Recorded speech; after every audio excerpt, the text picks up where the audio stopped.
আসসালামু আলাইকুম। বাংলাদেশ পাকিস্তান এই মুহূর্তে কূটনৈতিক যে সম্পর্কগুলো আছে বা G2G, গভর্নমেন্ট টু গভর্নমেন্ট, সরকার টু সরকারের যে সম্পর্ক, স্বাধীনতার 54 বছরের ইতিহাসে বিরল এক অবস্থানে আছে। ইউনূস সরকার আসার পর পাকিস্তানের সাথে ব্যবসা বাণিজ্য থেকে শুরু করে পাকিস্তানি কূটনীতিক মন্ত্রীদের এই দেশে আসা বা সেনাবাহিনী থেকে শুরু করে অনেক কিছুই এখানে ব্যাপক আকারে ঘটছে। এর মাঝখানে নতুন করে যে আলোচনা আছে সেটা হচ্ছে পাকিস্তান সেনাবাহিনীর জয়েন্ট চিফস অফ স্টাফ কমিটির যিনি চেয়ারম্যান আছেন জেনারেল শাহির শামদাদ মির্জা, তিনি এই মুহূর্তে বাংলাদেশে অবস্থান করছেন। কি করছেন? তার সাথে আবার সাক্ষাৎ করেছেন বাংলাদেশ সেনাবাহিনীর quarter master general lieutenant general Mohammad Faizur Rahman. দুইজনেই দুই দেশকে প্রতিনিধিত্ব করা সামরিক সংস্থাগুলোর খুবই ঊর্ধ্বতন লেভেলের কর্মকর্তা। এর মাঝখানে গতকালকে পাকিস্তানের সম্ভবত বাণিজ্য মন্ত্রী আবার বাংলাদেশে আসছেন, ব্যবসা বাণিজ্যের দ্বারটা আরো একটু প্রসার করতে চাচ্ছেন।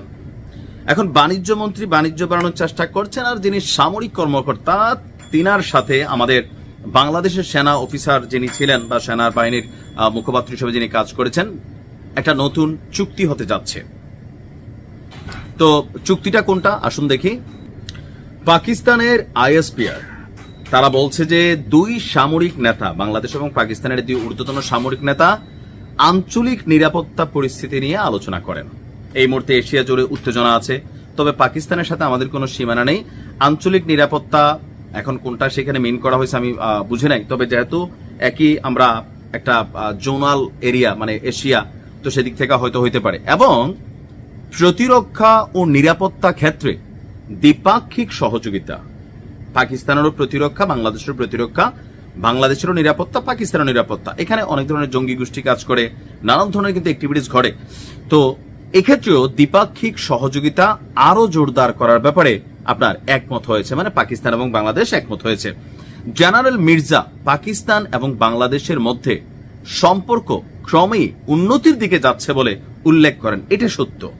আওয়ামী লীগ সরকার থাকাকালীন ভারতের সাথে যে সম্পর্ক ছিল, ইউনূস সরকার আসার পরে অধিকাংশ ক্ষেত্রে আমরা পাকিস্তানের সাথে বিভিন্নভাবে এই সম্পর্ককে উন্নতির কিন্তু ধাপগুলো দেখতে পাচ্ছি, রাজনৈতিক, সামরিক, কূটনৈতিক। আবার যেমন বাংলাদেশের অনেক কূটনীতিকরা তারা পাকিস্তান যেতে এখন আর নাকি ভিসাই লাগবে না, পাকিস্তানও নতুন সুযোগ সুবিধা দিচ্ছে বাংলাদেশের জন্য।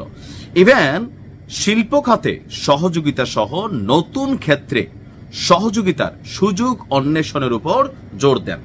অন্বেষণ অর্থ কি আসুন একটু দেখি, জানি কিনা, কারণ নিউজ দেখতে গেলে মাঝে মাঝে জানা লাগে, এটা লাস্টে বলতেছি।